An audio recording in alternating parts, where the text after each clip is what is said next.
Desires are not evil. They're directions, compasses back to Allah subhanahu wa ta'ala. There's a verse in the Quran that's often misunderstood. زُيِّنَ لِلنَّاسِ حُبُّ الشَّهَوَاتِ. The love of desirable things has been made alluring for people. People often hear this and assume it's condemning desires, as if they're evil or distractions. But Allah subhanahu wa ta'ala doesn't use those words. Let me break it down to you. Number one, Allah subhanahu wa ta'ala uses the word zuyina to be made beautiful or adorned. Decoration by its nature is beautiful.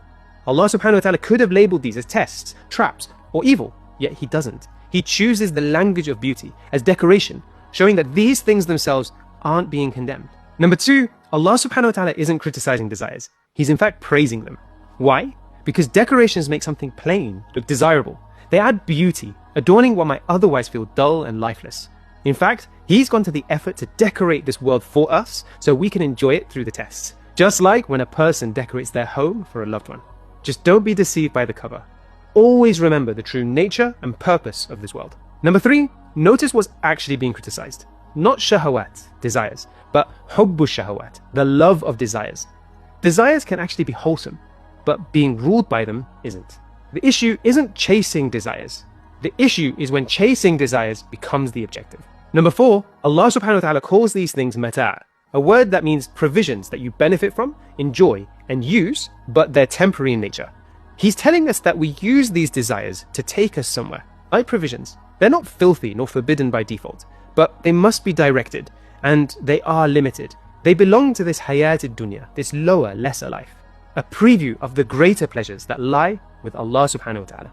Number five, by ending with the word ma'ab, which is destination or return, Allah subhanahu wa ta'ala shows that these things can lead you to Him, not merely distract you.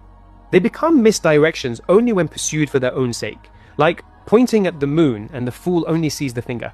When people chase beauty, love, security, justice, in reality they're chasing Allah subhanahu wa ta'ala, who is the source of everything. The finite can never satisfy the infinite hunger and desires. Only Allah's infinite bounty can. Number six, Allah then says, Wallahu indahu husnul ma'ab. With Him is the beautiful return.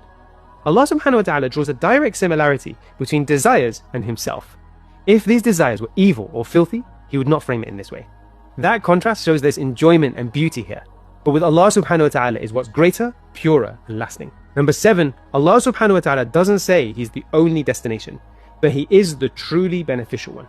It's as if Allah subhanahu wa ta'ala is telling you that other paths may attract you, but real beauty as an ultimate endpoint is only found with Him. So what do we learn from this verse? Desires aren't evil. They're provisions to be used to take you to Allah subhanahu wa ta'ala. Just don't make them the objective and don't get lost on the way.